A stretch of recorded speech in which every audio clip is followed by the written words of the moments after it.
buhay magtatrabaho at aasa na lang palagi sa isang kumpanya. Gusto mong magretiro na hindi lang pensyonado kundi meron ding negosyo. At ito ang madalas na miss out ng karamihan. Hinahanap agad nila mga impormasyon at strategy sa pag-iipon. Pero wala silang malinaw na sagot kung bakit kailangan nilang mag-ipon. Kaya ang resulta, hirap silang maging consistent sa kanilang ginagawa. Pero hindi lang sapat na mabigyan mo ng sagot ang iyong ginagawa. Nag-iipon ka ngayon para makabili ka ng sasakyan. Kailangan mo ring tanungin ang iyong sarili kung bakit gusto mong bumili ng sasakyan.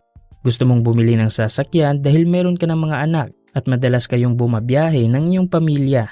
Gusto mong bumili ng sasakyan dahil mainit ang ating bansa at gusto mong convenient at private palagi ang bawat biyahe.